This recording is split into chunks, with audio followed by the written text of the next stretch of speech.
அங்கேயே பெரிய வலிமை மிகு திரளான மக்களினத்தை கொண்டவர் ஆனார். எகிப்தியர் எங்களை ஒடுக்கினர், துன்புறுத்தினர், கடினமான அடிமை வேலைகளை எங்கள் மீது சுமத்தினர். அப்போது நாங்கள் எங்கள் மூதாதையரின் கடவுளாகிய ஆண்டவரை நோக்கி குரல் எழுப்பினோம். ஆண்டவர் எங்கள் குரலை கேட்டார். எங்களுடைய துன்பத்தையும் வருத்தத்தையும் அவதியையும் கண்டார். தம் வலிய கரத்தாலும் ஓங்கிய புயத்தாலும் அஞ்சத்தக்க பேராற்றலாலும் அடையாளங்களாலும் அரும் செயல்களாலும் ஆண்டவர் எங்களை எகிப்திலிருந்து புறப்படச் செய்தார். அவர் எங்களை இந்த இடத்திற்கு கூட்டி வந்தார். பாலும் தேனும் வழிந்தோடும் இந்த நாட்டை எங்களுக்கு தந்தார்.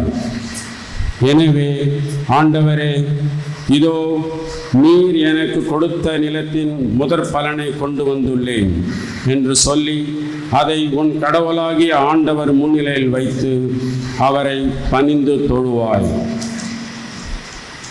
ஆண்டவர் அருள்வாக்கு. இறைவனுக்கு நன்றி.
இரண்டாம் வாசக முன்னுரை.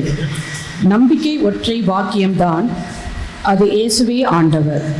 பழைய ஏற்பாட்டில் இறைவன் எகிப்தின் அடிமைத்தனத்திலிருந்து மக்களை விடுவித்து பாலும் தேனும் பொழியும் கானான் நாட்டிற்கு அழைத்துச் சென்றார்.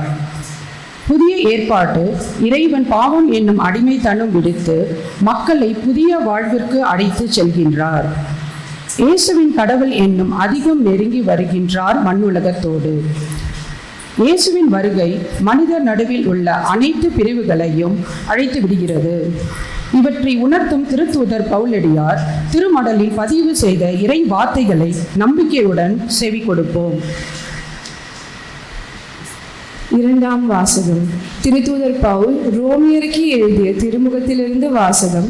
அதிகாரம் 10, இறை வார்த்தைகள் 8 முதல் 13 வரை. சகோதர சகோதரிகளே, மறைநூலில் சொல்லியிருப்பது இதுவே: வார்த்தை உனக்கு மிக அருகில் உள்ளது, உன் வாயில் உன் இதயத்தில் உள்ளது. இதுவே நீங்கள் நம்பிக்கை கொள்ள வேண்டும் என நாங்கள் பறைசாற்றும் செய்தியாகும். ஏனெனில் இயேசு ஆண்டவர் என வாயார அறிக்கையிட்டு இறந்த அவரை கடவுள் உயிர்த்தெழச் செய்தார் என நீங்கள் உள்ளூர நம்பினால் மீட்பு பெறுவீர்கள். இவ்வாறு உள்ளூர நம்புவோர் கடவுளுக்கு ஏற்புடையவர் ஆவர். வாயார அறிக்கையிடுவோர் மீட்பு பெறுவர். ஏனெனில் அவர் மீது நம்பிக்கை கொண்டோர் வெட்கத்திற்கு உள்ளாக மாட்டார் என்பது மறைநூல் கூற்று. இதில் யூதர் என்றோ கிரேக்கர் என்றோ வேறுபாடில்லை. அனைவருக்கும் ஆண்டவர் ஒருவரே. அவரை நோக்கி மன்றாடும் யாவருக்கும் அவர் அளவற்ற நலன்களை பொழிகிறார். ஆண்டவரின் திருப்பெயரை அறிக்கையிட்டு மன்றாடுகிறவர் எவரும் மீட்பு பெறுவர் என்று எழுதியுள்ளது அல்லவா? ஆண்டவரின் அருள்வாக்கு. இறைவனுக்கு நன்றி.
ஆண்டவர்களோடு இருப்பாராக.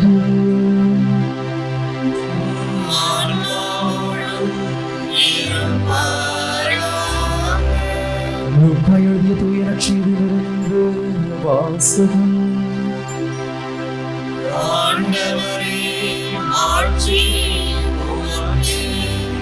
அதிகாரம் 4, இறைவசனங்கள் 1 முதல் 13 முடிய. அக்காலத்தில் இயேசு தூய ஆவியால் ஆட்கொள்ளப்பட்டு யோர்தான் ஆற்றை விட்டு திரும்பினார். பின்னர் அவர் அதே ஆவியால் பாலனத்திற்கு அழைத்துச் செல்லப்பட்டார். அவர் 40 நாள் அலகையினால் சோதிக்கப்பட்டார். அந்நாள்களில் அவர் ஒன்றும் சாப்பிடவில்லை. அதன் பின் அவர் பசியுற்றார். அப்பொழுது அலகை அவரிடம், நீர் இறைமகன் என்றால் இந்த கல் அப்பமாகும்படி கட்டளையிடும் என்றது. அதனிடம் இயேசு மறுமொழியாக, மனிதர் அப்பத்தினால் மட்டும் வாழ்வதில்லை என மறைநூலில் எழுதியுள்ளதே என்றார். பின்பு அலகை அவரை அழைத்து சென்று உலகத்தின் அரசுகள் அனைத்தையும் ஒரு நொடி பொழுதில் அவருக்கு காட்டி அவரிடம், இவற்றின் மேல் முழு அதிகாரத்தையும் இவற்றின் மேன்மையும் உமக்கு கொடுப்பேன். இவை யாவும் என்னிடம் ஒப்படைக்கப்பட்டிருக்கின்றன. நான் விரும்பியவருக்கு இவற்றை கொடுப்பேன். நீர் என்னை வணங்கினால் அனைத்தும் உம்முடையவையாகும் என்றது.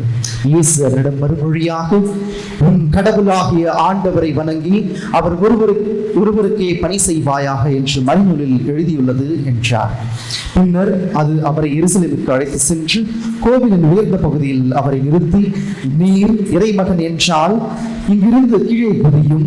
உம்மை பாதுகாக்கும்படி கடவுள் தம் தூதருக்கு உம்மை குறித்து கட்டளையிடுவார் என்றும், உமது கல் உமது கால் கல்லில் மோதாதபடி அவர்கள் தங்கள் கைகளால் தாங்கிக் கொள்வார்கள் என்றும் மறைநூலில் எழுதியுள்ளது என்றார். இயேசு அவரிடம் மறுமொழியாக, உன் கடவுளாகிய ஆண்டவரை சோதிக்க வேண்டாம் என்றும் சொல்லியுள்ளதே என்றார். அழகை சோதனைகள் அனைத்தும் முடித்த பின்பு ஏற்ற காலம் வரும் வரை அவரை விட்டு அகன்றது.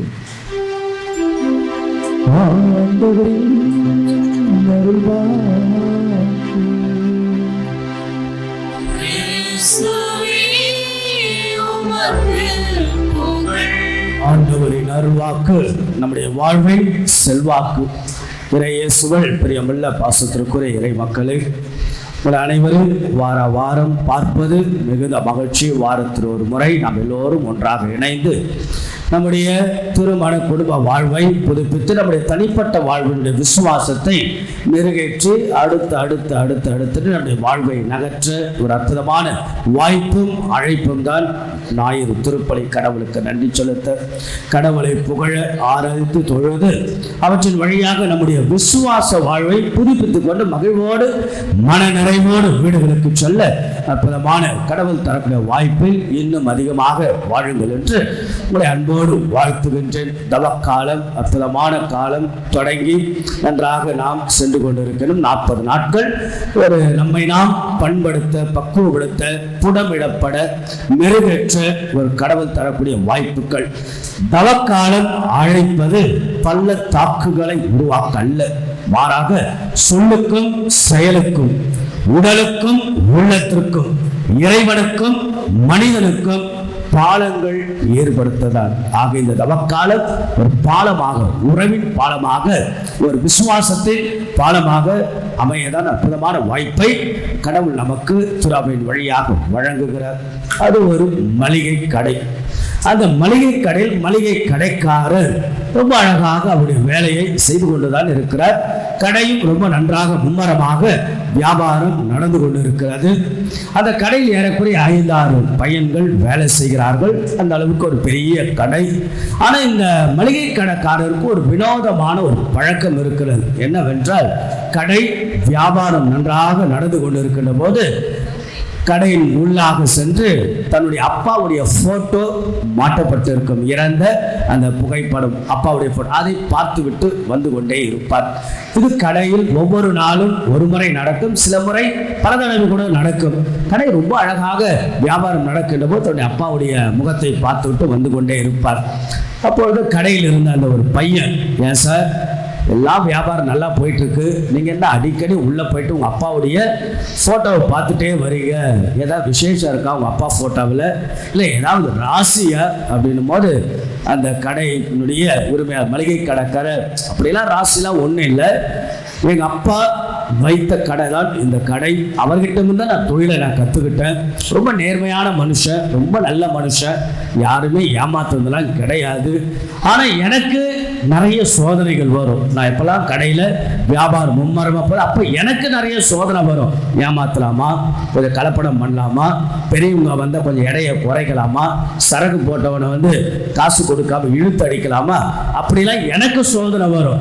எனக்கு எப்பெல்லாம் அது ஒரு டெம்டேஷன் வருதோ அப்போல்லாம் உள்ளே போயிட்டு அப்பாவுடைய முகத்தை, அவருடைய கண்ணை நான் பார்த்தேன்னா அந்த கண்களில் இருக்க நேர்மை, நீதி, உண்மை, ஆக அவருடைய கண்ணை நான் பார்த்து அதன் மூலமாக நான் தவறு செய்யக்கூடாது என்று எனக்கு உணர்த்துவது தான் அந்த புகைப்படம் என்று அந்த மளிகை கடைக்காரர் சொன்னார்.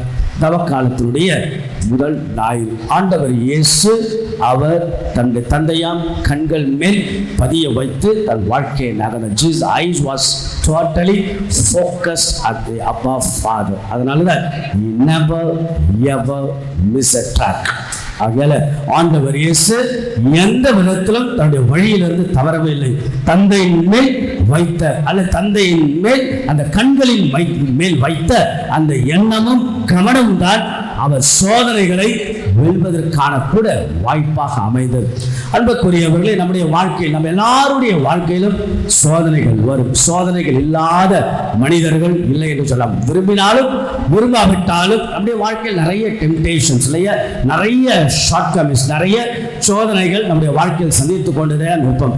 சோதனைகள் இல்லாத வாழ்க்கை தான் நிம்மதி என்றால், அதுதான் எனக்கு வேணும் என்றால், சோதனைகள் வருகின்ற போது அதை எதிர்த்து போராடக்கூடிய வழி நமக்கு தெரியாது. நம்முடைய வாழ்க்கையில் ஏராளமான கோபப்படுவதற்கான சோதனை வரலாம். தினசரி திருமண குடும்ப வாழ்வு தனிப்பட்ட வாழ்வுல கொஞ்சம் அமைதியாக தான் இருக்கணும், தவக்காலத்தில் பொறுமையாக இருக்கலாம் நினைக்கின்ற பொழுதுதான் நாம் அவசரப்படுவோம் அல்லது கோபப்படுவோம், பேராசை வரும், உடல் இன்பத்திற்கான சோதனைகள் வரலாம், பிறகு நோய்களை குறித்து சோதனைகள் வரலாம், அல்லது நம்முடைய விசுவாசத்தை தளர்ந்து போகக்கூடிய சோதனை. அகல life is filled with temptations. நிறைய சோதனைகள், நிறைய துன்பங்கள், துயரங்கள் வருகின்ற பொழுது நாம் சீக்கிரமாக விழுந்து விடுகிறோம். ஆண்டவர் இயேசு பாருங்க, பாவத்தை தவிர மற்ற எல்லாவற்றிற்கும் உட்பட்டவரானார். எபிரேயர் எழுதிய புத்தகம் 4ஆம் அதிகாரம் இறைவார்த்தை 5. ஆண்டவர் இயேசு பாவத்தை தவிர மற்ற எல்லாவற்றுமே as a human flesh, as a human nature, he was faced all the sufferings, all the temptations. Jesus faced and went over the temptation and suffering. That's a big lesson from our master. Yes, ஆண்டவரிடமிருந்து நாம் கற்றுக்கொள்ளக்கூடிய அழகான பாடம். எல்லாவற்றுக்கும் உட்பட்டவரானார். சரி, இப்ப கேள்வி என்னன்னா, ஆண்டவர் இயேசு ஏன் சோதிக்கப்பட்ட? Why he was tempted? Why the God or the Abba Father allowed him to go for the temptation? ஏன் தந்தையாம் கடவுள் இயேசு ஆண்டவருக்கு சோதனை வந்தது? ஏன் சோதிக்கப்பட்டார்? That's a beautiful lesson. நம்ம வாழ்க்கையில நான் சொன்ன நிறைய சோதனைகள் வரும். ஆனா ஏன் ஆண்டவர் சோதிக்கப்பட்டார்? அதுல ஒரு 3 விஷயங்கள். ஒன்று, மனித ஆற்றலை வெளிக்கொணரக்கூடிய திறவுகோல்தான் நம் வாழ்க்கையில் வரக்கூடிய சோதனைகள். உண்மைதான். அதாவது மனித ஆற்றல், the potentiality, the inner capability, the inner caliber, the inner energy, the inner strength. ஆக மனிதனுடைய ஆற்றலை வெளிக்கொணரக்கூடிய அற்புதமான வாய்ப்பு துன்பம், துயரம், சோதனைகள். ஏன்னா ஒரு சோதனை, ஒரு துன்பம், துயரம் தான் ஒரு மனிதனை பண்படுத்தும், ஒரு மனிதனை பக்குவப்படுத்தும், ஒரு மனிதனை புடமிடப்படும். ஆகிய நம்முடைய சோதனைகள் தான் நம் வாழ்க்கையில் வரக்கூடிய துன்பங்கள், துயரங்கள், வேதனைகள் தான் ஒரு மனிதனுடைய ஆற்றலையே வெளிக்கொணரக்கூடிய திறவுகோலாக அதை சந்திக்கின்ற போது, அதை எதிர்த்து போராடுகின்ற போது மாபெரும் ஆற்றல் நமக்குள்ளாக உணர முடியும். இதை சொல்லுவது அழகான இயேசுடைய பாடம். இரண்டாவது, சோதிக்கப்படுவது என்பது வேறு, சோதனையில் வீழ்வது என்பது வேறு. ஆக நம் எல்லாருடைய வாழ்க்கையில் சோதனைகள் வரலாம், ஆனால் சோதனையில் வீழ்வது என்பது வேறு என்ற அழகான உண்மையை ஆண்டவருடைய சோதனை சொல்லிக் கொடுக்கிறது. மூன்றாவதாக நாம் ஆண்டவருடைய ஜெபம், பரலோகத்தில் இருக்கிற எங்கள் பிதாவே, சோதனைகளிலிருந்து எங்களை காக்கும்படியாக ஜெபிப்போம் என்று நாம் ஜெபிக்கிறோம்லே, ஆண்டவர் சொல்லிக் கொடுத்த ஜெபம். ஆக அந்த சோதனைகளை வெல்வது எப்படி, சந்திப்பது எப்படி, சவால்களை சந்திப்பது எப்படி என்றெல்லாம் ஆண்டவருடைய அழகான உண்மையை சொல்லிக் கொடுக்க ஆண்டவருடைய சோதனை நமக்கு உதவியாக இருக்கு. நாளுடைய நற்செய்தி இல்லையா, லூக்கா இந்த நற்செய்தியில தான் ஆண்டவருடைய இந்த 3 சோதனைகள் என்பது 3 ஆக்ரோஷமான தாக்குதல், சாத்தானுடைய 3 சோதனை, 3 ஆக்ரோஷமா ஒரு அழகான டிராமாட்டிக்காக சொல்லுகிறார். இந்த நாளுடைய நற்செய்தி நீங்க பார்த்தீங்கன்னா, it's a beautiful narration by the Luke's gospel. It's a Luke which gives a beautiful narration in a dramatic way. ஒரு நாடக வடிவில் ஆண்டவர் இயேசு பாலைவனத்திற்கு எடுத்து செல்லப்பட்டார், தூய ஆவியால் வழி நடத்தப்பட்டார், சாத்தான் சோதித்தார். 3 அழகான சோதனைகள் என்று ஒரு டிராமடைஸ் பண்ணுகிறார். ரொம்ப அழகாக லூக்கா எழுதின நற்செய்தியாளர் ரொம்ப அழகாக சொல்லுகிறார். ஆக இந்த சோதனைகள் நாம் பார்க்கின்ற பொழுது, அதாவது இஸ்ராயல் மக்களும் சோதிக்கப்பட்டார்கள், பாலைவனத்தில் அவர்களுக்கும் சோதனை இருந்தது, இயேசுடைய சோதனை. இதற்கு 2க்குமே ஒரு ஆதார ஒற்றுமை இருக்கிறது. There is a similarity in the life of the Israelites and Jesus. 2க்கு என்ன சிமிலாரிட்டி? ஒரு 3 விஷயம். நம்பர் 1, பேக்ரவுண்ட், பின்புலம். இந்த 2 சோதனையிலும் ஒரு ஒற்றுமை இருக்கிறது. பின்புலம், இஸ்ராயல் மக்கள் சந்தித்த சோதனை, இயேசு சந்தித்த சோதனையுடைய பின்புலம், பேக்ரவுண்ட் என்ன? அதாவது நம்ம எல்லாருக்கும் தெரியும், பைபிள்ல செங்கடலை கடந்த பிறகு இஸ்ராயல் மக்கள் பாலைவனத்தில் சோதனைகளை சந்தித்தார்கள். ஒரு நீர் வழி பயணம், தண்ணீர் ஒரு மிக முக்கியமான பங்கை வகிக்கிறது. அதே போல ஆண்டவர் இயேசு யோர்தான் நதிக்கரையில் திருமுழுக்கு பெற்ற பிறகு பாலைவனத்திற்கு சென்றார், சோதிக்கப்பட்டார். ஒரு ஒற்றுமை பாருங்க, தண்ணீர் வழியாக. அப்போ ஒரு நீர் வழி பயணம் ஒரு காமன், ஒரு சிமிலாரிட்டியா இருக்கு. 2வது களம். களம் என்ற ஃபீல்ட். அதில் இஸ்ராயல் மக்கள் சோதிக்கப்பட்ட களம் என்ன? டெசர்ட், பாலைவனம். ஆக இயேசு ஆண்டவர் சோதிக்கப்பட்ட களம் என்ன? பாலைவனம். அப்படி என்றால் நம்முடைய அனைவருடைய வாழ்க்கையில் the desert experience will come and go. பாலைவன அனுபவம் நம்முடைய வாழ்க்கையில் வரும். சில நேரம் மகிழ்ச்சியாக இருப்போம், சில நேரம் துன்பப்படுவோம், சில நேரம் உற்சாகத்தோடு இருப்போம், சில நேரம் துவண்டு போவோம், சில நேரம் நம்முடைய வாழ்க்கை நல்ல வசதியா வாய்ப்பா இருக்கும், சில நேரம் வறட்சிகள் வரலாம், வறுமைகள் வரலாம், கடந்து கொள்ளைகளாம். So ups and downs, the desert experience will go on in our marital and familial life. ஆக நம்முடைய வாழ்க்கையில அந்த பாலைவன அனுபவங்கள் நடந்து கொண்டே இருக்கும்.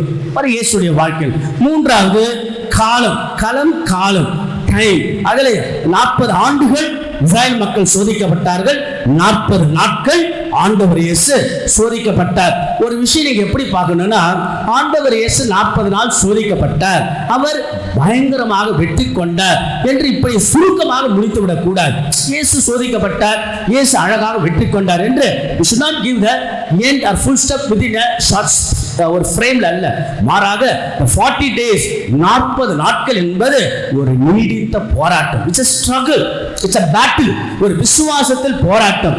ஆக the 40 days it's a long struggle, ஒரு 40 நாட்கள் நீடிய போராட்டத்தை இறைவன் சந்திக்கிறார். ஆக அன்புக்குரியவர்களே, இஸ்ராயல் மக்களும் தம்முடைய வாழ்க்கையில் சந்தித்தார்கள், இயேசுவும் சந்தித்தார். இதில் இஸ்ராயல் மக்கள் தோற்றார்கள், இயேசு ஜெயித்தார். ஆக தோற்றவர்கள் இஸ்ராயல் மக்கள், ஜெயித்தவர் இயேசு. எப்படி தோற்றார்கள், இயேசு எப்படி ஜெயித்தார், நாம் எப்படி தோல்வியை சந்திக்கின்றோம், அல்லது நாம் எப்படி நம்முடைய வாழ்க்கையை ஜெயிக்கலாம் என்ற அற்புதமான பாடத்தை சொல்லிக் கொடுப்பதுதான் ஆண்டவர் இயேசுடைய 3 சோதனைகள். Let's take up a capture of the 3 temptation of Jesus. 3 சோதனைகள் நாம் எடுத்துக்கொள்ளும். The first temptation நம்ம என்னவென்று சொல்லலாம் என்றால், the temptation on the primacy of God. அதாவது இயேசு கடவுளை குறித்த முதலிடம் வரக்கூடிய ஒரு சோதனை. என்ன நடந்தது? முதல் சோதனை, சாத்தான் என்ன சொல்கிறார்? நீ இறைமகன் என்றால் இந்த கல்லை அப்பமாக மாற்றும். நீ இறைமகன் என்றால், if at all you are a son of God, இல்லை if at all you are a son of, நீ இறைமகன் என்றால் இந்த கல்லை அப்பமாக மாற்றும். அப்படி the question on the primacy God, the question on the priority of God, யார் நம்முடைய வாழ்க்கையில் முதலிடம்? That's a big temptation, big சோதனை இல்லையா? நம்முடைய குடும்ப வாழ்க்கையில், திருமண வாழ்க்கையில் யார்தான் முதலிடம், எதுதான் முதலிடம், யாருக்கு நாம் முன்னுரிமை, யாருக்கு நாம் முதலிடம் வாழ்க்கையில் கொடுக்க வேண்டும் என்ற ஒரு மிகப்பெரிய சோதனை இஸ்ராயல் மக்கள் இதை சந்தித்தார்கள். தன்னுடைய வாழ்க்கையில அந்த பாலைவனத்தில் பயணமாக சொல்லுகின்ற போது அவர்கள் சந்தித்த சோதனையின் பொழுது, அந்த சாப்பாடுக்காக the materialization, அவங்க எங்களுக்கு உணவு கிடைக்கல, எங்களுக்கு அங்க எகிப்திலே எங்களுக்கு நல்லா கிடைத்தது, ஆனால் ஆண்டவர் கடவுள் அழகாக செங்கடலை கடந்து கானான் தேசத்திற்கு கொண்டு செல்கிறார், ஒரு வலிமையான ஒரு வாழ்வு தருகின்ற நாட்டு. ஆனாலும் ஒரு சாப்பாடு கிடைக்கல என்பதற்காக, just for materialism, just for pleasure principle, அதற்காக இஸ்ராயல் மக்கள் முணுமுணுக்கிறார்கள், ஆதங்கப்படுகிறார்கள், புலம்புகிறார்கள், கடவுளுக்கு எதிராக பேசுகிறார்கள். பார்த்தீங்களா? அப்ப என்னன்னா, அவங்க யாருக்கு முதலிடம் கொடுத்தார்கள்? only for the materialization, only for the pleasure. ஆகல இன்னைக்கு நம்முடைய வாழ்க்கையில கூட உலக அவசியத்துக்கு முதலிடம் கொடுக்கிறோமா, அல்லது கடவுளுக்கு நாம் முதலிடம் கொடுக்கிறோமா என்ற கேள்வியை எழுப்புவதுதான் முதல் சோதனை. ஆக இன்னைக்கு யாருக்கு நாம் முதலிடம்? கடவுள் அழகாக சொல்லுகிறார், படைத்த நாம் எத்தனை பேரும், நம்ம எல்லாம் கடவுள் படைத்திருக்கிறார். So we have to give the priority. நம்முடைய வாழ்க்கையினுடைய முன்னுரிமை, முதலிடம் கடவுள் தான், இயேசுக்கு தான் முன்னுரிமை, கடவுளுக்கு தான். அதனால ஆண்டவர் சொல்லுகிறார், மனிதர் அப்பத்தினால் மட்டுமல்ல, மாறாக கடவுளின் வாய் சொல் ஒவ்வொன்றாலும் உயிர் வாழ்கிறார். அது அன்புக்குரியவர்களே, கடவுளுக்கு முன்னுரிமை, முதலிடம் கொடுத்து வாழதான் அற்புதமான முதல் சோதனை ஆண்டவர் வெல்கிறார். ஆக இன்றைக்கு நம்முடைய வாழ்க்கையில் நிறைய சோதனை. யாருக்கு முதலிடம்? உலக காரியமா, உலக கவர்ச்சியா, உலக அவசியமா, அத்தியாவசிய தேவையா, எதற்கு நாம் முதலிடம்? அல்லது கடவுள் இயேசு ஆண்டவர, அவருடைய சிலுவை, அவருடைய பாதை, அவருடைய அருள், அவருடைய ஆற்றல், ஆக கடவுளுக்கு முதன்மை இடமா என்ற சோதனையில் நாம் கடவுளுக்கு முன்னுரிமை கொடுத்து வாழதான் ஆண்டவருடைய அழைப்பு. இது முதல், the first temptation. second temptation என்னது? அதாவது சாத்தான் ஆண்டவர் இயேசுவை மிகப்பெரிய கோவில் உச்சத்திற்கு கொண்டு என்ன சொல்லுகிறார்? அதாவது நீ வணங்கினால், நீ தண்டனிட்டு வணங்கினால் இந்த உலக அரசெல்லாம் உமக்கு சொந்தமாகும் என்று temptation on the whom to adore. யாருக்கு நாம் வழிபாடு செய்ய வேண்டும்? நம்முடைய வாழ்க்கையில் யாருக்கு வழிபாடு? பாருங்க, இஸ்ராயல் மக்கள் அழகாக என்ன செய்தார்கள்? அவர்கள் இஸ்ராயல் மக்கள் வாழ்ந்து கொண்டிருந்த தருணத்தில் மோயிசன் சீனாய் மலையில் இருக்கிறார். வருவதற்கு தாமதமானதால் மக்கள் கன்றுக்குட்டியை செய்து வேற்று தெய்வத்தை வணங்கினார்கள். ஆக வேற்று தெய்வ வழிபாட்டை கடவுள் தண்டித்தார். அப்ப யாருக்கு நம்முடைய வழிபாடு? கடவுள் ஒருவருக்கு தான் வழிபாடு. அதான் ஆண்டவர் சொல்லுகிறார், உன் கடவுளுக்கு வணங்கி அவர் ஒருவருக்கு பணிந்திருப்பாயாக என்று ஆண்டவருடைய சோதனை வெல்லக்கூடிய அழகான அந்த செய்தியாக நம்முடைய வாழ்க்கையில் யாருக்கு வழிபாடு? Jesus is a prime and Jesus to be adored. ஆக கடவுளுக்கு தான் நம்முடைய வாழ்க்கையில் முன்னுரிமையும் முதலிடமும் வழிபாடும். ஆக இறைவனுக்கு முன்னுரிமை, அந்த ஆண்டவருக்கே நம் வழிபாடு என்று சொல்லுகின்ற போது அவருக்கு மட்டுமே வணக்கம். உனக்கு கர்த்தாவான சர்வேஸ்வரர் நாமே, நம்மை தவிர வேறு சர்வேஸ்வரர் உனக்கு இல்லாமல் போவதாக. ஆக இயேசு ஆண்டவருக்கு முன்னுரிமையும் முதலிடமும் முதல் இடமும் முதல் வழிபாடும். அது கொடுப்பதற்கான சோதனைகள் நமக்கு வாழ்க்கைக்குள்ளாக வந்து கொண்டேதான் இருக்கும். இது இரண்டாவது. மூன்றாவது சோதனை என்ன சோதனை? சாத்தான் ஆண்டவர் இயேசுவை மிகப்பெரிய உச்சத்துக்கு கொண்டு என்னுடைய நீ கீழே குதித்தாய் என்றால் வானகத்தூரெல்லாம் உன்னை பிடித்துக் கொள்வார்கள், கீழே குதியும் என்கிறார். ஆக என்னன்னா, மீண்டுமாக இஸ்ராயல் மக்கள் தோற்றார்கள். எதில் தோற்றார்கள்? அதாவது அவருடைய நம்பிக்கை. யார் யாரை சோதிப்பது? கடவுளுடைய நம்பிக்கை பற்றிய சோதனை. The faith on God. கடவுள் நம்பிக்கை பற்றிய ஒரு சோதனை. ஆக மோயிஸ் என்ன செய்கிறார்? நம்பிக்கையின்மையால் அந்த பாறையை 3 முறை தட்டுகிறார். இவன் மோசஸ் ஃபெயிலியர் into that. அதனாலதான் ஒரு கானான் தேசத்தை முழுமையாக அடையவில்லை. ஆக மோயிசன் கூட ஒரு கட்டத்தில் நம்பிக்கையின்மை வெளிப்படுத்துகிறார். அதே போல இஸ்ராயல் மக்கள் கடவுளிடத்தில் வாதாடி கொண்டே இருப்பார்கள். மெரிபாவின் தண்ணீர், மெரிபா என்ற ஆர்கியூமெண்ட் என்ற அர்த்தம். கடவுளிடத்தில் வாதாடி கொண்டே இருக்கிறார்கள்.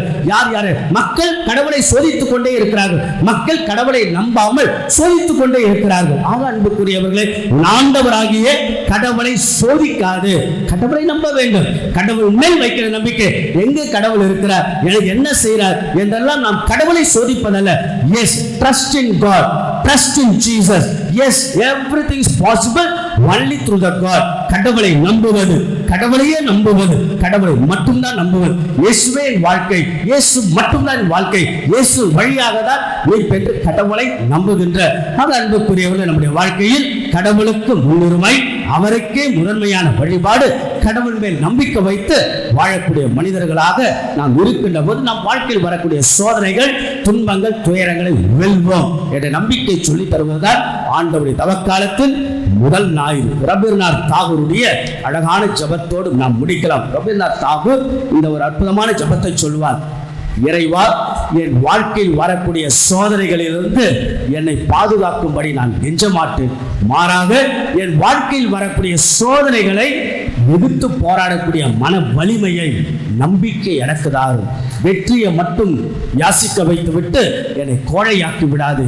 என் வாழ்க்கையில் வரக்கூடிய தோல்விகளை எதிர்த்து போராடக்கூடிய போர் குணத்தை எனக்கு தாரும். அருமையான ஜெபம். நம் வாழ்க்கையில் வரக்கூடிய சோதனைகளிலிருந்து பாதுகாக்கும்படி நாம் வாழ வேண்டும். மாறாக நம் வாழ்க்கையில் திருமண வாழ்வு, குடும்ப வாழ்வு, தனிப்பட்ட வாழ்வு நிறைய சோதனைகள் வந்தாலும் அது எதிர்த்து போராடக்கூடிய மன வலிமை, நம்பிக்கையை நமக்கு தர ஆண்டவரிடத்தில் நாம் ஜெபிப்போம். நம்முடைய குடும்ப வாழ்வில் கடவுளுக்கே முன்னுரிமை, அவருக்கே முதன்மையான வழிபாடு, அவரை நம்புவதனால் கிடைக்கக்கூடிய பயன்கள், பலன்கள் ஏராளம். தவக்காலத்தில் இயேசுவின் மேல் வைக்கிற நம்பிக்கை வாழ்வாக அமைப்பு. கடவுள் அருள் ஆசிரியை பெறும் ஆண்டவர் நம் ஒவ்வொருவரே நிறைவால் ஆசீர்வதிப்பாராக.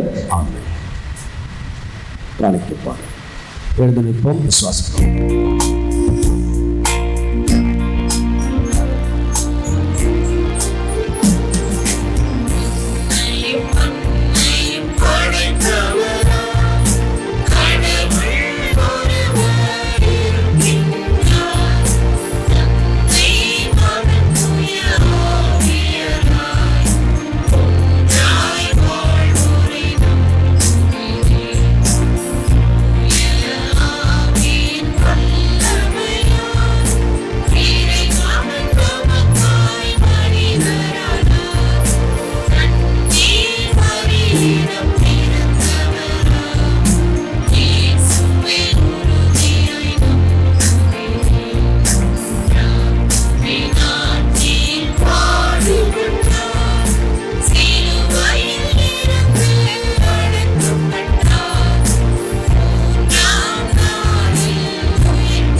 வாழ்க்கையில் வரக்கூடிய சோதனைகள், துன்பங்கள், துயரங்கள் ஒரு மனிதனுடைய ஆற்றலை வெளிக்கொணரக்கூடிய திறவுகோல். சோதிக்கப்படுவது என்பது வேறு, சோதனை வீழ்வது என்பது வேறு. நம் வாழ்க்கையில் வரக்கூடிய துன்பங்கள், துயரங்கள், சோதனைகள் ஒரு மனிதனை பண்படுத்தும், பக்குவப்படுத்தும் என்ற சிந்தனையோடு ஆண்டவருடைய பாதத்தில் ஒரு சில பொது தேவைகளை வைத்து நாம் செபிப்போம். உங்கள் அனைவருடைய பதில்: ஆண்டவரே எங்கள் மன்றாட்டை கேட்டருளும். ஆண்டவரே எங்கள் மன்றாட்டை கேட்டருளும்.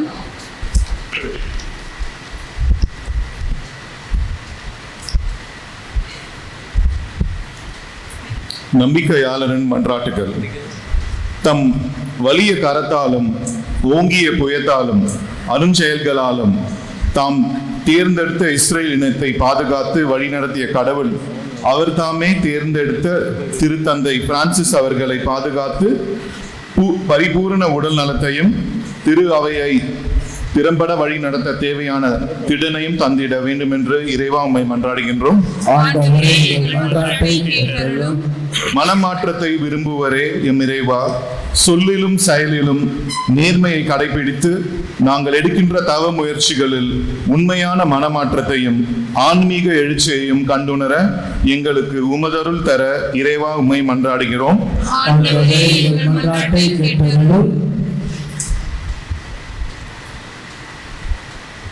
குடும்பங்களின் பாதுகாவலராகிய எம் இறைவா, இப்பங்கில் உள்ள அனைத்து குடும்பங்களையும் ஆசிர்வதியும்.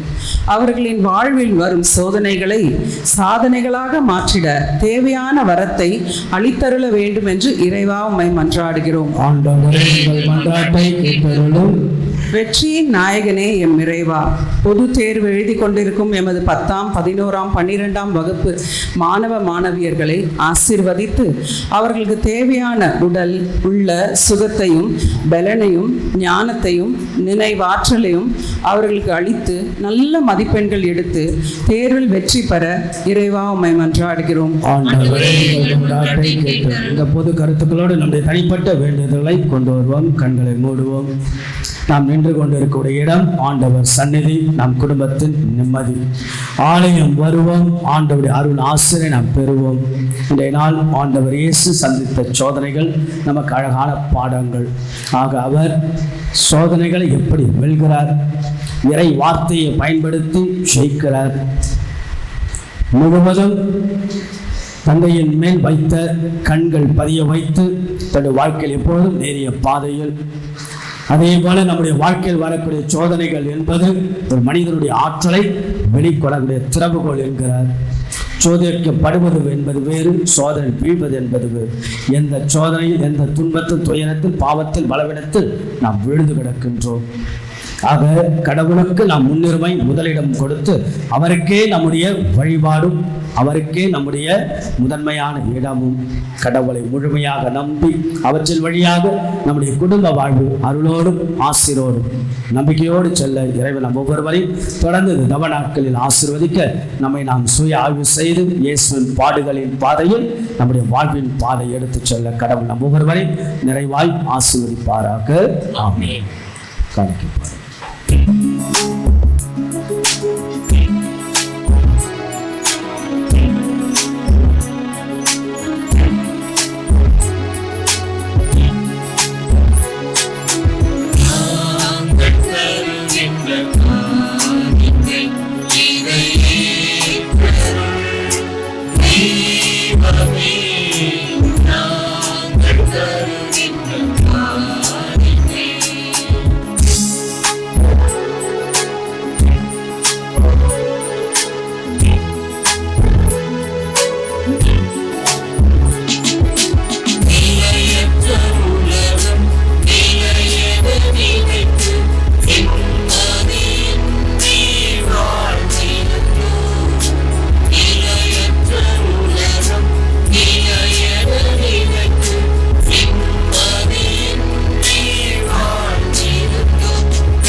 அன்புமிக்க சகோதர சகோதரர், நாம் எல்லோரும் இணைந்து ஆண்டவர் சன்னிதானத்தில் தவக்காலத்தின் முதல் ஞாயிறை மகிழ்வோடு நாம் தொடங்கி நம் வாழ்க்கையில் வரக்கூடிய சோதனைகள், துன்பங்கள், துயரங்கள் எல்லாம் வெல்வதற்கான வாய்ப்பை, அழைப்பை, செய்தியை இறைவன் நமக்கு வழங்கி எல்லாரும் இணைந்து ஆண்டவர் மேல் நம்பிக்கை வைத்து பயணம் செய்கின்ற மனிதர்களாய் மக்களாக வாழ கையளிக்கக்கூடிய ஆண்டவர் இயேசுவின் புனிதமான இந்த திருப்பலி எல்லாம் தந்தையாக இறைவனுக்கு ஏற்றதாகும்படி சொல்லி உங்கள் ஆண்டவர் தமது பெயரின் புகழ்ச்சிக்காகவும் ஆட்சிக்காகவும் நமது நன்மைக்காகவும் புனித திரு அவை அனைத்தின் நலனுக்காகவும் உமது கையிலிருந்து பணியை ஏற்றுக்கொள்வாராக. எல்லாம் வல்ல இறைவா, இக்காணிக்கைகளை திருமண் கொண்டு வந்து புனிதமிக்க அருள் அடையாளம் கொண்டாட்டத்தை நாங்கள் தொடங்குகின்றோம். இவற்றை தகுந்த முறையில் ஒப்புக் கொடுக்க எங்களுக்கு அருள் புரிவீராக. எங்கள் ஆண்டவராகிய இயேசு கிறிஸ்து வழியாக உம்மை மன்றாடுகின்றோம்.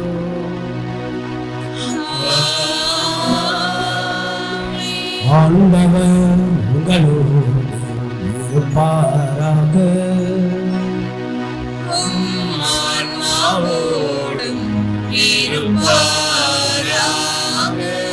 எங்களை மேலே எழுப்புங்கள்.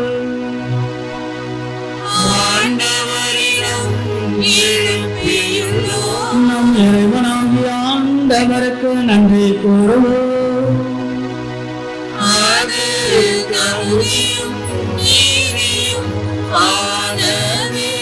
ஆண்டவரே, தூயவரான தந்தையே, எல்லாம் இறைவா, எங்கள் ஆண்டவராகிய கிறிஸ்து வழியாக என்னாலும் இவ்விடத்திலும் நாங்கள் மக்களிடையே செலுத்துவது மெய்யாகவே தகுதியும் நீதியுமாகும். எங்கள் கடமையும் மீட்புக்குரிய செயலுமாகும். கிறிஸ்து 40 நாட்களில் உலகை உணவை தவிர்த்து உன்னால் உண்மைக்கு உரு கொடுத்ததை புனிதப்படுத்தினார். மேலும் தொடக்கத்தில் தோன்றிய பாம்பின் மாய கவர்ச்சிகள் அனைத்தையும் அவர் தோற்கடித்து தீமையின் ஆட்சி மீது வெற்றி கொள்ள எங்களுக்கு கற்பித்தார். அதனால் பாஸ்கா மறை நிகழ்வை தகுதியான மனதோடு கொண்டாடி இறுதியாக முடிவில்லா பாஸ்காவுக்கு கடந்து செல்வமாகும்.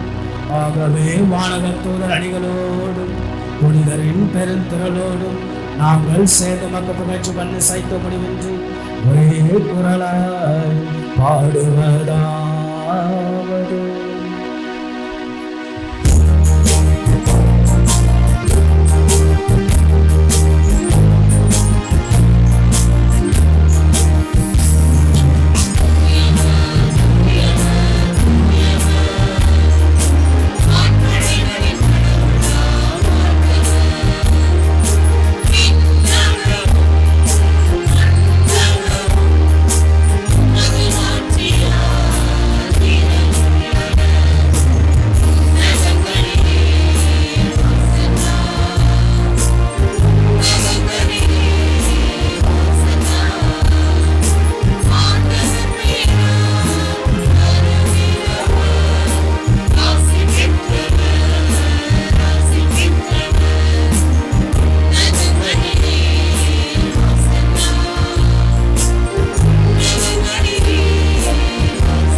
அனைத்திற்கெல்லாம் ஆகவே உங்களுடைய தூய ஆவிய பொழுதை காணிக்கைகளை தூய்மைப்படுத்த வேண்டுகிறோம்.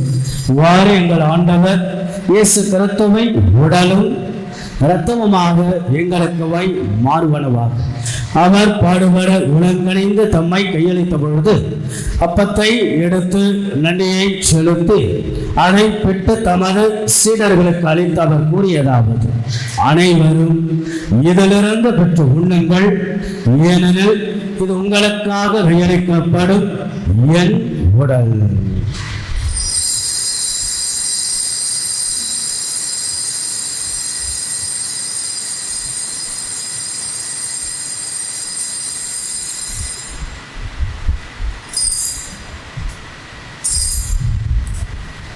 அவனமை இரவு விருந்தை அருந்திய பின் கிண்ணத்தை எடுத்து மீண்டும் நினைவு கூறி தமது சீடர்களுக்கு அளித்து அவர் கூறியதாவது: அனைவரும் இதிலிருந்து பெற்ற பருகுங்கள், ஏனெனில் இது புதிய நிலையான உடன்படிக்கைக்குரிய இரத்தத்தின் கிண்ணம். இது பாவ மன்னிப்புக்கென்று உங்களுக்காகவும் பலருக்காகவும் சிந்தப்படும்.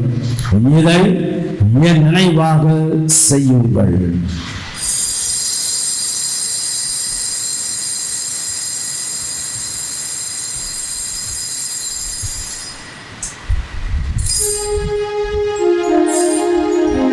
நம்பிக்கையின் மறை பொருள்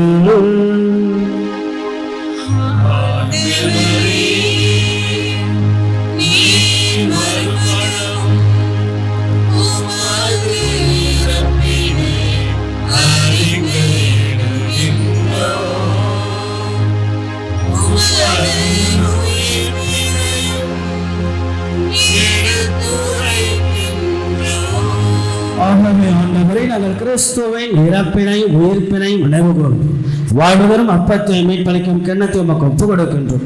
உம் திரும்ப நின்று மக்கள் ஊழியை புரிய தகுந்தவர்கள் எனக்கு ஏற்றுக்கொண்டு எனவே மக்கள் நன்றி செலுத்துகின்றோம்.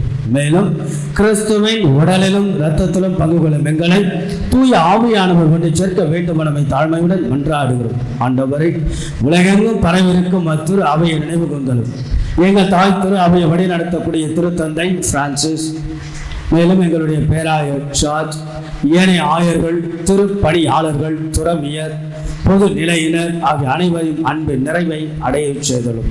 மேலும் உயிர்த்தெழும் எதிர்நோக்குடன் தொழில் கொள்ளும் எங்கள் சகோதர சகோதரிகளில் இறந்தோர் அனைவரையும் இரக்கத்துடன் நினைவு திருமுக ஒளியினுடைய ஏற்றலும். எங்கள் அனைவர் மீதும் இரக்கமாயிரும். கடவுளின் கன்னி தாயான புனித மரியாள், அவருடைய கணவரான புனித சூசையப்பர், புனித திருத்தூதர்கள், விலைகள் மக்கள் உணவராய் இருந்தோர் ஆகிய புனித அனைவரிடம் நாங்கள் நிலைவாழ்வில் பங்குகளும் தகுதியை பெற்றும் திருமகன் இயேசு கிறிஸ்து வழியாக புகழ்ந்தேத்தும் வரமருளும் உம்மை மன்றாடுகின்றோம்.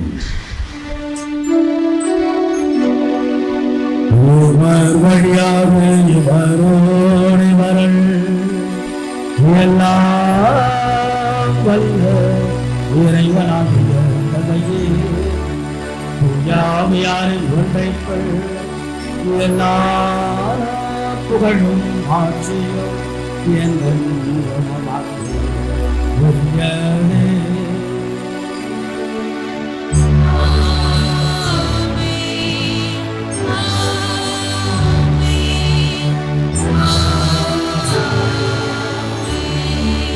சோதனைகளிலிருந்து எங்களை காக்கும்படி என்று ஆண்டவர் இயேசு சொல்லிக் கொடுத்தாரு. ஆனால் ஆண்டவர் இயேசு எப்படி சோதனைகளை வெல்ல வேண்டும் என்பதையும் அழகாக தன்னுடைய அனுபவத்திலிருந்து சொல்லிக் கொடுக்கிறார். ஆக சோதனைகள், துன்பங்கள், துயரங்கள் நம்முடைய மனித ஆற்றலை வெளிக்கொணரக்கூடிய அழகான திறவுகோள். சோதிக்கப்படுவது என்பது வேறு, சோதனையில் வீழ்ந்து இருப்பது என்பது வேறு. ஆக இயேசுவின் மேல் நம்பிக்கை வைத்து அவருக்கே முதலிடம் முன்னுரிமை ஆண்டவர் கரத்தில் ஒப்பு கொடுத்து நாம் ஜெபிப்போம். விண்ணுலகில் இருக்கிற எங்கள் தந்தையே, உமது பெயர் தூயது என போற்ற பெறுக. உமது ஆட்சி வருக. உமது திருவுளம் விண்ணுலகில் நிறைவேறுவது போல மண்ணுலகிலும் நிறைவேறுக. எங்கள் அன்றாட உணவை இன்று எங்களுக்கு தாரும். எங்களுக்கு எதிராக குற்றம் செய்வோரை நாங்கள் மன்னிப்பது போல எங்கள் குற்றங்களை மன்னியும்.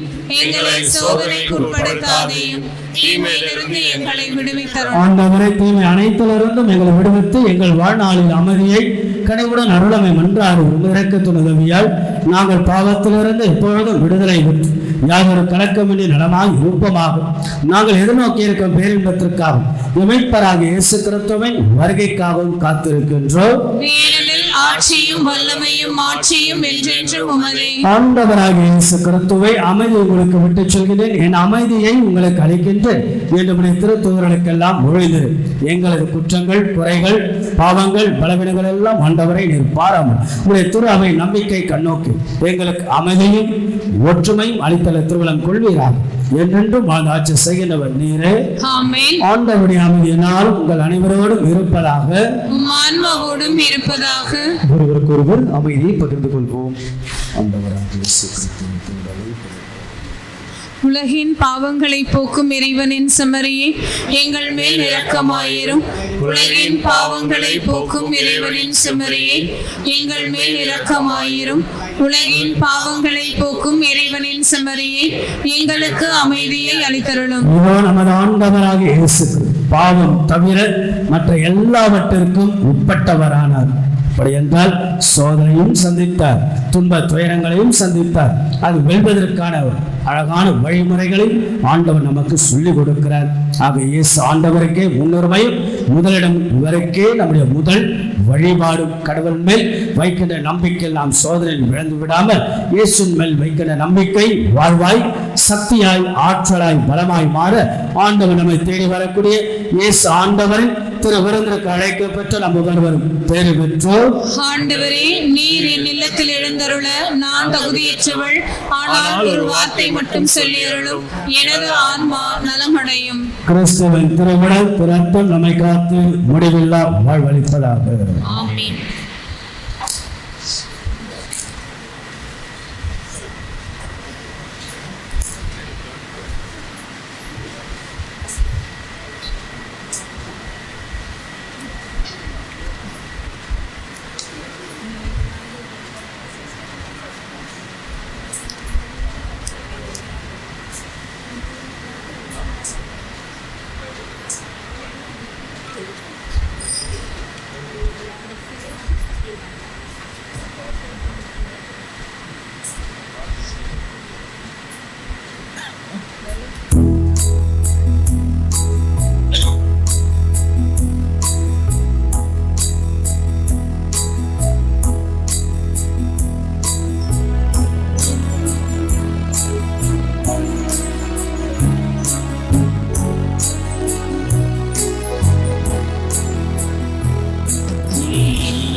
முயற்சி எடுத்து தரமான கல்வியும் தரமான ஒழுக்கத்தை சொல்லுவதில் கொடுப்பதில் மிகுந்த முயற்சி எடுக்கின்றோம்.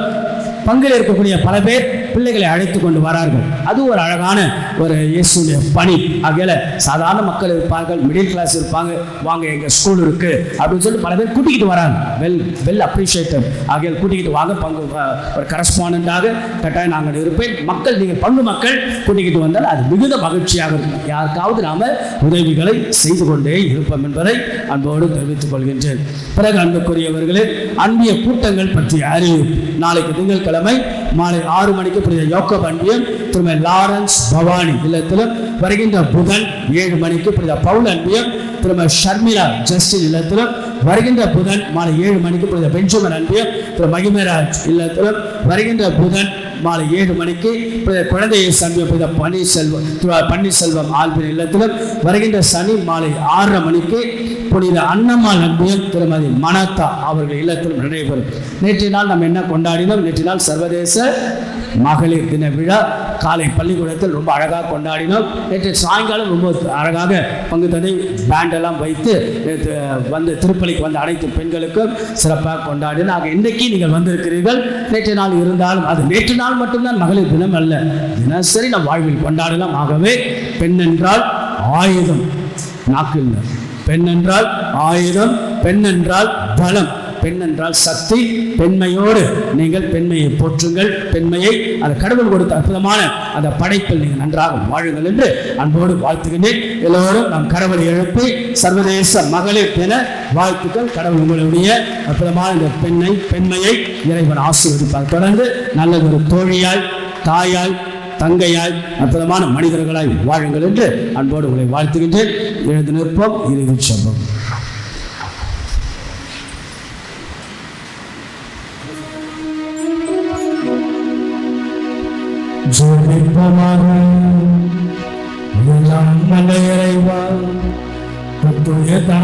உணவினால் எங்கள் நம்பிக்கை ஊட்டம் பெறவும் நோக்கு வளரவும் அன்பு உறுதி அடையவும் வேண்டுகின்றோம்.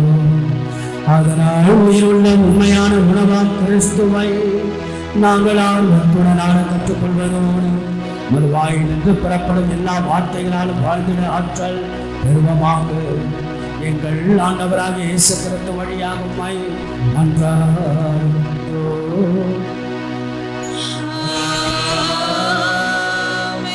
ஆண்டவர் உங்களோடு இருப்பாராக.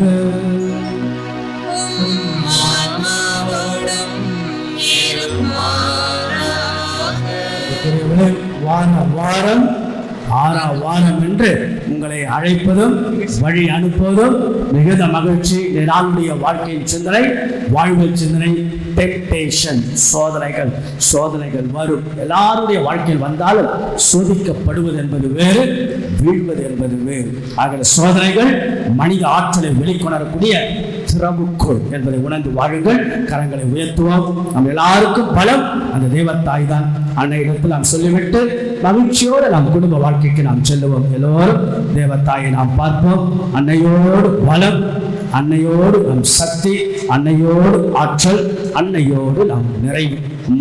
தாயே, இந்த குழந்தை இருக்கின்ற எல்லா மக்களையும் ஆசீர்வதியும். எவ்வளவு ஒரு நம்பிக்கையாக நின்று கொண்டு கரங்கள் எல்லாம் உயர்த்தி நம்மை பார்த்து கொண்டு எல்லாரும் இந்த ஆலயத்திற்கு வந்து ஆண்டவர் ஆலயம் வருவோம், ஆசீர்வாதம் பெறுவோம் என்று நம்பிக்கையோடு நிற்போர், பார்ப்போர், செபிப்போர், வேண்டுவோம். எல்லாரையும் ஆசீர்வதிக்கிறார். இந்த தவக்காலம் ஆழமான அர்த்தமுள்ள அருளின் இரக்கத்தின் காலமாக அமைவதாக. எங்கள் வாழ்க்கையில் வரக்கூடிய சோதனைகள், துன்பங்கள், துயரங்கள், சவால்கள், சரிவுகள், சறுக்கல்களை எதிர்த்து போராடக்கூடிய மன வலிமை எங்களுக்கு தான். இந்த வாரம் முழுவதும் நாங்கள் செய்ய போகிற பயணங்களை ஆசீர்வதி. இந்த வாரம் முழுவதும் எங்களுடைய முயற்சிகளை ஆசீர்வதி. இந்த வாரம் முழுவதும் நாங்கள் செய்ய போகிற வேலைகளை ஆசீர்வதி. இந்த வாரத்தில் எழுத போகிற மாணவர்கள் எழுதுகின்ற தேர்வை ஆசீர்வதித்தோம். உம்மை முருக பிடித்துக் கொண்டு மக்கள் மகிழ்ச்சியோட மன நிறைவோடு வாழ அருளால் ஆசீரால் வழி நடத்துவீராக. ஆகும். கரங்களை எல்லாம் உயர்த்தி சொல்லுவோம். மரியே வாழ்க, மரியே வாழ்க, மரியே வாழ்க. ஆண்டவர் உங்களோடு இருப்பாராக.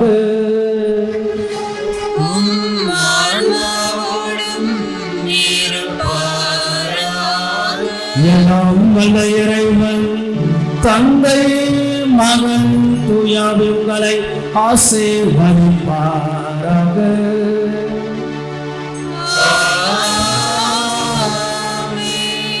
கடவுளுக்கு முன்னுரிமையும் அவருக்கு மட்டுமே வழிபாடும் அவர் மீது நம்பிக்கை கொண்டு வாழ சென்று வாருங்கள். குறித்தவை நிறைவேறிற்று.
நிலையான புகழுக்குரிய தூய்மை மிகு நற்கருணைக்கு எல்லா காலமும் ஆராதனையும் புகழும் மாட்சியும் உண்டாக தந்தை, மகன், தூய ஆவியாரின் பெயராலே ஆமென்.